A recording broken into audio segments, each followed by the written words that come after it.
ओम नमो भगवते वासुदेवाय। कृष्णं वंदे जगद्गुरुं। श्रीकृष्ण गोविंद हरे मुरारे।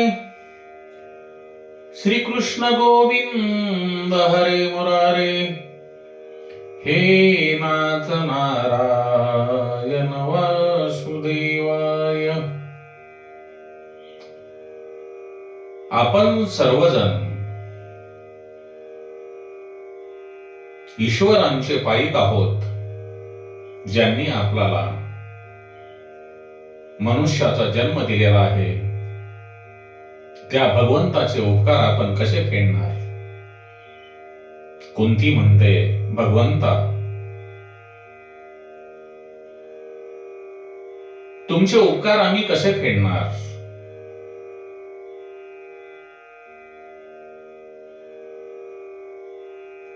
तुम्ही आमचा त्याग करू नका। तुम्ही द्वारकेला जा, पण मला एक वरदान द्या।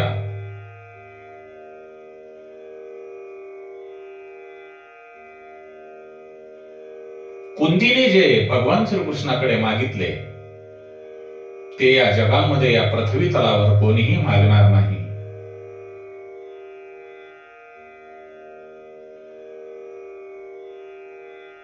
तिने श्रीकृष्णांना काय मागितले? हे जगद्गुरु, हे भगवंता, तुम्ही द्वारकेला जात आहात, परंतु मला एकच आशीर्वाद द्या। आमच्या जीवनात क्षणोक्षणी, प्रत्येक क्षणाक्षणाला विपत्ती यावी। त्या आलेल्या विपत्तीमध्ये तुमचे दर्शन झाले की या जन्म मृत्यूच्या फेऱ्यामध्ये परत यावे लागणार नाही।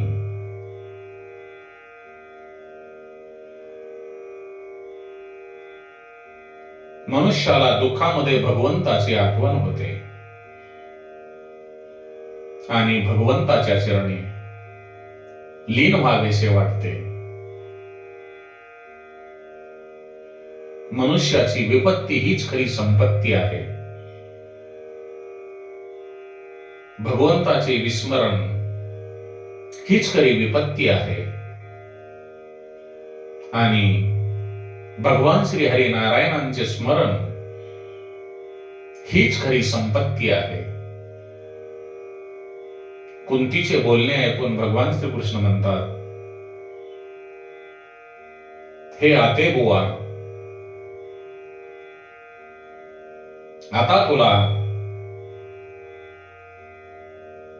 सुख भोगायचे दिवस आलेले आहेत। अजूनही तुला दुःख भोगण्याची आवड आहे का?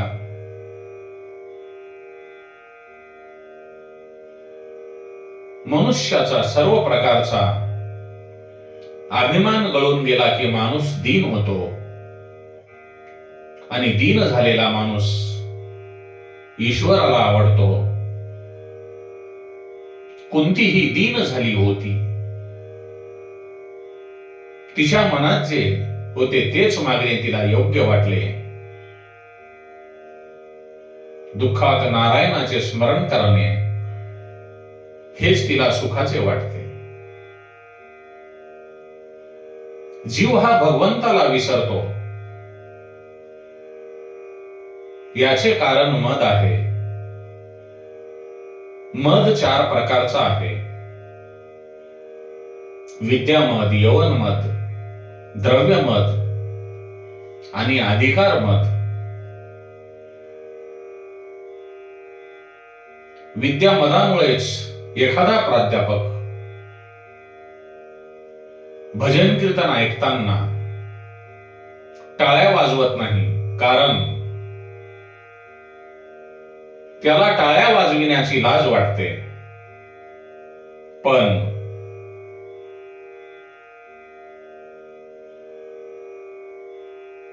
त्याचा लहान मुलगा चांगल्या प्रकारे खेळत असेल, खेळताना पाहून तो टाळ्या वाजवतो.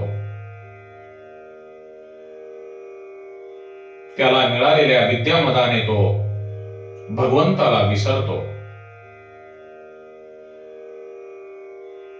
व भगवंताचा अपमान करतो. महाभारतात म्हटले आहे, सर्व रोगांचा जन्म या 4 प्रकारच्या मदातूनच होतो.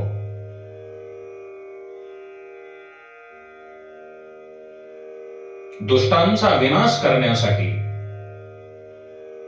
प्रभूंचा जन्म होतो, पण त्याचे मुख्य कार्य नाही. तो भक्तांना प्रेमदान करण्यासाठी जन्माला येतो. दुष्टांचा विनाश करणे हा भाग वेगळा, परंतु आपले जे भक्त आहेत त्या भक्तांना प्रेमदान देण्यासाठी भगवंत अवतार घेतात.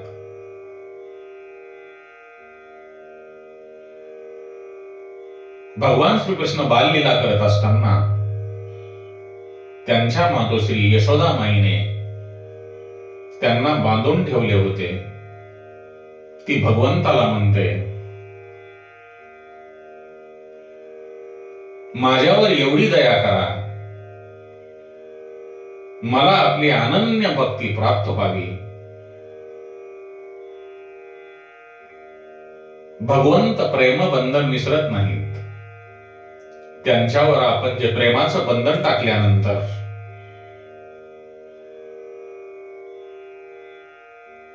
ते कधीही भक्ताला विसरत नाहीत. ज्या भगवान श्रीकृष्णासमोर काळांचाही काळ थरथर कापतो, तोच श्रीकृष्ण यशोदेपुढे बाल्य स्वरूपामध्ये थरथर कापतात. ही यशोदेची, यशोदा मैयाची पुष्टी भक्ती आठवून मर्यादा भक्त कुंती भगवान श्रीकृष्णाला ऐकवते.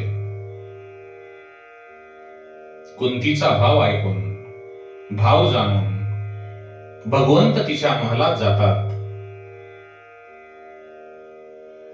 श्रीकृष्ण कुंती मातेच्या महलात आहेत हे कळताच कृष्ण भक्त अर्जुन तेथे येतो. तो आईला म्हणतो, हे आई, कृष्ण माझा सखा आहे, तो माझ्यासाठी येथे परत आलेला आहे. तेव्हा कुंती म्हणते, श्रीकृष्ण द्वारकेला निघाला असता मी त्यांच्या रथासमोर रस्त्यात उभी होते. त्यांची विनवणी करून मी त्यांना घेऊन आले. त्यामुळे ते येथे परत आले आहेत. तेव्हा तेथे द्रौपदी येते. ती म्हणते, श्रीकृष्णांची करंगळी कापली असता मी माझ्या पदराची चिंधी फाडून त्यांच्या करंगळीला बांधली, म्हणून तो माझ्यासाठी येथे परत आले आहेत. द्रौपदी पाठोपाठ सुभद्राही तेथे येते. ती म्हणते, मी श्रीकृष्णांची सखी बहीण आहे, म्हणून श्रीकृष्ण माझ्यासाठी परत आलेला आहे.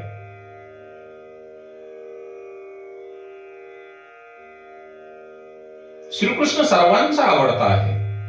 तो म्हणतो, मी नाते गोते मानत नाही. मी फक्त जो भक्त माझ्यावर प्रेम करतो त्या प्रेमाचे नाते मी मानतो. मी पितामह भीष्मासाठी परत आलो. ते माझी आठवण काढत आहेत. भीष्म पितामह मृत्यूशय्येवर पडलेले आहेत. त्यांचा मृत्यू सुखकर व्हावा म्हणून मी येथे आलो आहे. महात्म्यांचा मृत्यू हा मंगलमय असतो. त्यांची जन्मतिथी सामान्य असली तरीही त्यांची मृत्यूतिथी अलौकिक असते. पितामह भीष्मांचा मृत्यू कशा तऱ्हेने होतो हे पाहण्यासाठी मोठे मोठे ऋषी तेथे आले होते. धर्मराजांना भगवंतांनी उपदेश केला, पण त्यांचे समाधान झाले नाही. तेव्हा त्यांनी धर्मराजाला भीष्माकडे पाठवले. गंगेच्या किनाऱ्यावर भीष्म पितामह बाणशय्येवर झोपले होते. ते कालाला सांगत होते, माझा मृत्यू उत्तरायणात होणार आहे. मी तुझा दास नाही, मी तर भगवंताचा सेवक आहे आणि त्यांनी मला वचन दिले आहे ते माझ्या अंतकाली येणार आहेत.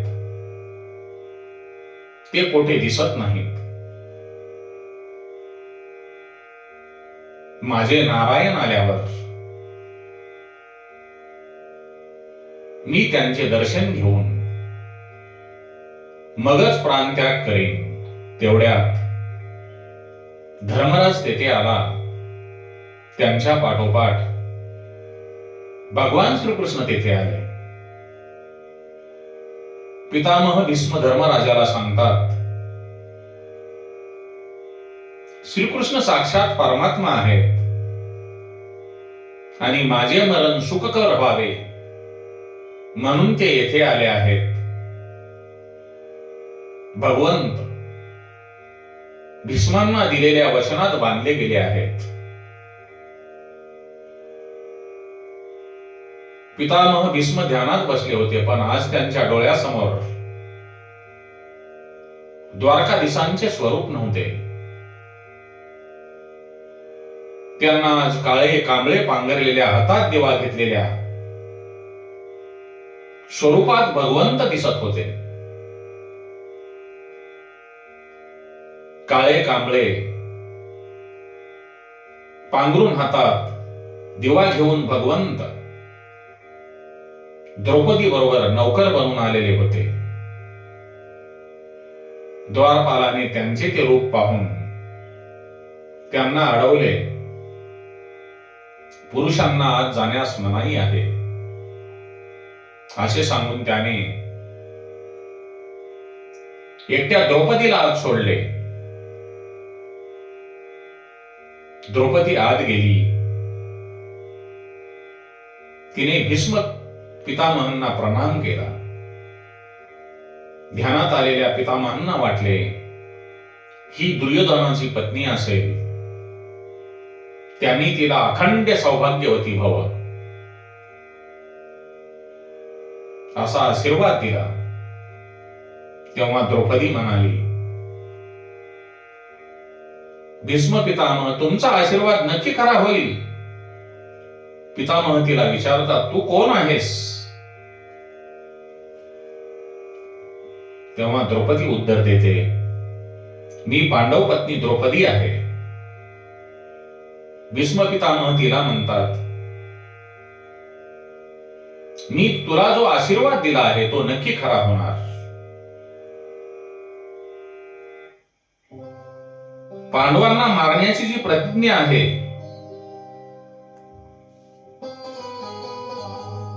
ती मी आवेशात केली होती. हे जरी खरे असले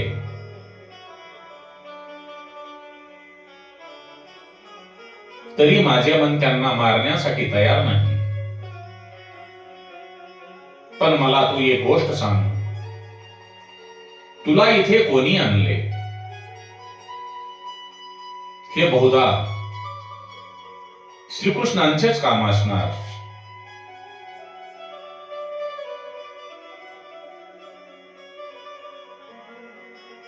द्रौपदीने हो म्हणताच पितामह भीष्म श्रीकृष्णांना भेटण्यासाठी बाहेर आले व श्रीकृष्णांना म्हणाले, हे श्रीकृष्णा, मी आज तुमचे ध्यान करत आहे, पण माझ्या अंतकाली तुमचे स्मरण कितपत राहील? माझा अंतकाळ, माझा मरण जवळ आला. माझे मरण आल्यानंतर तुम्ही मला भेटायला या. तेव्हा श्रीकृष्णांनी पितामह भीष्मांची इच्छा तात्काळ मान्य केली. मी जरूर येईन असे वचन श्रीकृष्णांनी पितामहांना दिले होते. ते वचन पूर्ण करण्यासाठी आज पितामहांचा अंतकाल जवळ आला आहे हे ओळखून श्रीकृष्ण त्यांना भेटण्यासाठी माघारी फिरले आहेत. बाबांनो, तुम्ही रोज भगवंताची प्रार्थना करा व त्यांना सांगा, हे भगवंता, माझ्या मरण समयी, माझ्या अंतकाळी भीष्म पितामह सारखे आपण जरूर या. मनुष्याचे शरीर ठीक असेल तर ध्यान तप होऊ शकते, पण अंतकाली देहदुःख असते, त्यामुळे देहाशी संधान होते. भीष्म पितामह श्रीकृष्णांना पाहून त्यांची स्तुती करतात. ते भगवंताला विनंती करतात, तुम्ही उभे आहात तेथेच उभे राहा. पितामह श्रीकृष्णांना सांगतात, हे प्रभू, हे भगवंता, माझे मरण सुधारा. श्रीकृष्ण पितामहाला म्हणतात, या धर्मराजाला वाटते की मी सर्वांना मारले, त्याचेकडून सर्वनाश झाला, तेव्हा त्याच्या मनाला शांती मिळेल असा उपदेश करा. तेव्हा पितामह म्हणतात,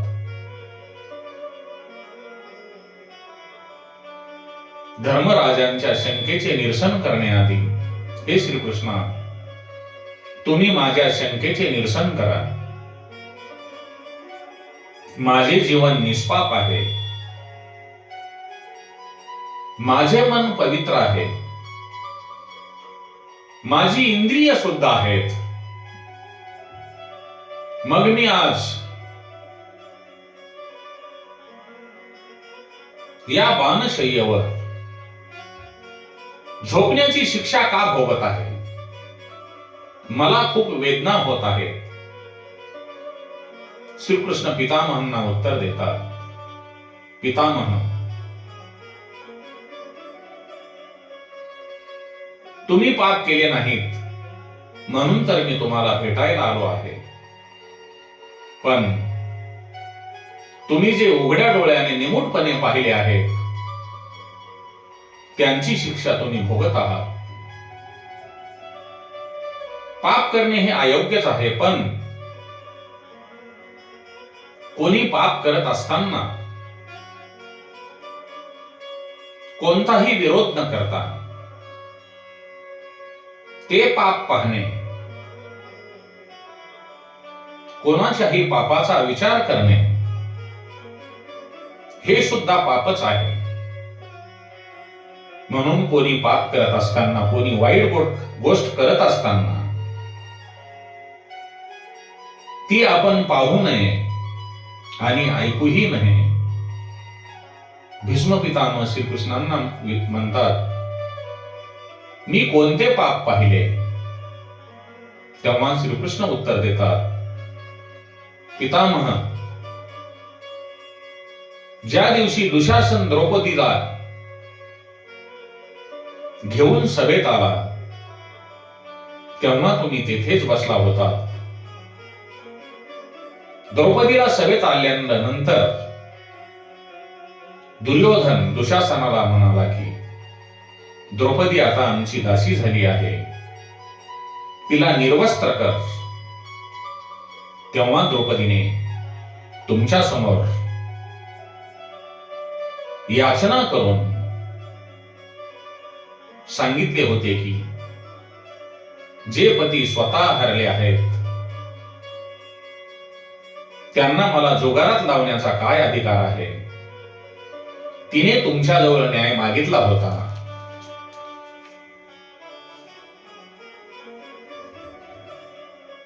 तिने तुम्हाला विचारले होते ती जिता आहे की अजिता. तेव्हा तुम्ही तिला उत्तर दिलेत की दुर्योधनाचे अन्न खाऊन माझी बुद्धी बिघडली आहे, मला काही सुचत नाही. त्या भर सभेमध्ये द्रौपदीचे वस्त्रहरण होत असताना तुम्ही हतबल होऊन शांत बसलात. तुमच्यासारखी निस्पृह माणसे ज्या सभेत आहेत त्या सभेत अन्याय होणार नाही अशी द्रौपदीला आशा वाटत होती. हा अन्याय तुम्ही थांबवाल अशी तिला खात्री वाटत होती. पण तुम्ही हे हतबल होऊन शांत बसलेले पाहून द्रौपदीने माझा धावा केला. तिचा धावा ऐकून मी गुप्त रूपाने त्या सभेच्या ठिकाणी आलो व पुढील आनंद टळला. अन्यायाचा विरोध न करता हतबल होऊन अन्याय पाहत बसण्याचे पाप तुमच्याकडून झाले. त्यांची ही शिक्षा तुम्ही भोगत आहात. पितामह भीष्मांनी श्रीकृष्णांचे सारे निवेदन शांतपणे ऐकून घेतले. त्यांनी श्रीकृष्णांना मनोमन नमस्कार केला. मग धर्मराजाला उपदेश केला. त्यांनी त्याला स्त्री धर्म, आपधर्म, राज्य धर्म व मोक्ष धर्म समजावला. नंतर परधर्म सांगितला.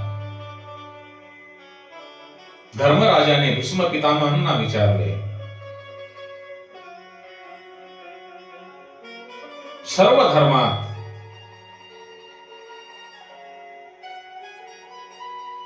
कोणता धर्म तुम्ही परमश्रेष्ठ मानता आणि कुठला जप करण्याने मनुष्य जन्म मरण रूप संसार बंधनातून हा जीव मुक्त होतो.